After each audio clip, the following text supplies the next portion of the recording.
আমিনুল ইসলামক গ্ৰেপ্তাৰ কৰিছে। পেহেলগামৰ ঘটনাক লৈ বিতৰ্কিত মন্তব্য কৰিছিল এআইডিএফৰ বিধায়ক আমিনুল ইসলামে আৰু তাৰ পিছতে আমিনুল ইসলামক গ্ৰেপ্তাৰ কৰিছে।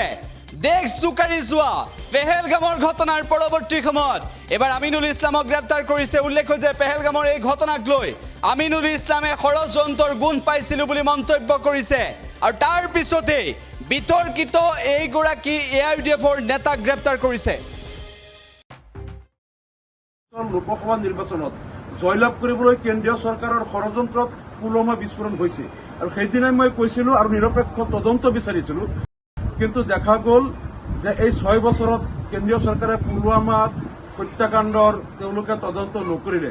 কেনেকৈ 300 কেজি RDX লৈ কাৰখন CRPFৰ কনভয়ত সোমাল আৰু কাশ্মীৰৰ ইমান এটা নিৰাপদ জোনত, তাত ইমান এটা হাই ছিকিউৰিটি জোনত 300 কেজি RDX কোনে সোমালে, কেনেকৈ সোমালে, আজিলৈকে কেন্দ্ৰীয় চৰকাৰে তাৰ তদন্ত নকৰিলে আৰু তদন্ত নকৰাৰ কাৰণে তাৰ প্ৰকৃত কাৰণটো ৰাইজে নাজানিলে। আৰু কালি যিটো পেহেলগামত যিটো তাত গুলীবৰ্ষণৰ যিটো ঘটনা হ'ল, ইয়াত সমগ্ৰ ভাৰতত বিজেপিয়ে প্ৰচাৰ কৰি আছে যে তাত সন্ত্ৰাসবাদীয়ে তেওঁলোকক নাম সুধি সুধি যদি হিন্দু হয় তেওঁলোকক গুলিয়াইছে, মুছলিম হলে গুলিওৱা নাই। কিন্তু তাৰ যিসকল ভুক্তভোগী তেওঁলোকে আকৌ যিটো বক্তব্য দিছে, ইয়াত কোনো কাকো নাম সোধা নাই, আন্ধাৰৰ পৰা তেওঁলোকে গোপনে গুলীবৰ্ষণ কৰিছে। আমাৰ সন্দেহ পুলৱামাত যিটো চক্ৰই 300 কেজি RDX লৈ সেইদিনা বোমা বিস্ফোৰণ কৰি 42 জন CRPF জোৱানক শ্বহীদ কৰিছিল, কালিৰ ঘটনাটো সেই চক্ৰ।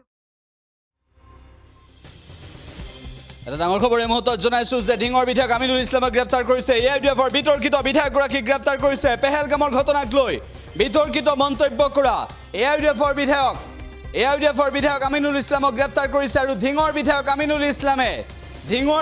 আমিনুল ইসলামে সাম্প্ৰদায়িক বিষবাস্প বিয়পাব বিচাৰিছিল।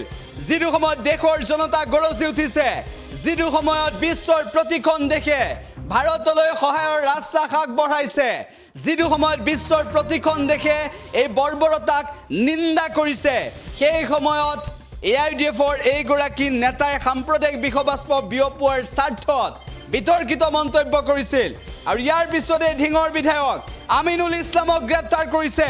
আমিনুল ইসলামক কঠোৰ শাস্তি বিহিব লাগে দাবী উত্থাপন কৰিছে ৰাজ্যৰ সৰ্বত্ৰ। উল্লেখ্য যে ঢিঙৰ বিধায়কগৰাকীয়ে ঘটনা সন্দৰ্ভত ঘটনা সংঘটিত হোৱাৰ পিছতেই উচতনিমূলক বক্তব্য প্ৰদান কৰিছিল।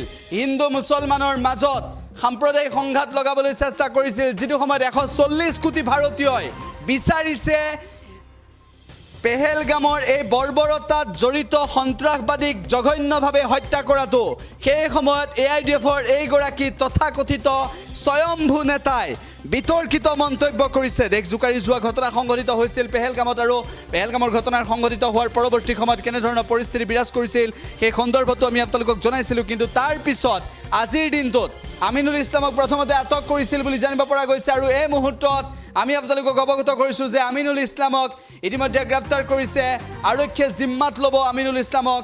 ঢিঙৰ বিধায়ক আমিনুল ইসলামক গ্ৰেপ্তাৰ কৰিছে আৰু শেহতীয়াভাৱে যি সাম্প্ৰদায়িক সংঘাত লগাবলৈ চেষ্টা কৰিছে, সেই সাম্প্ৰদায়িক সংঘাতৰ অন্যতম হোতা হৈছে, সেই সাম্প্ৰদায়িক সংঘাতৰ মূল ব্যক্তিগৰাকী হৈছে আমিনুল ইসলাম।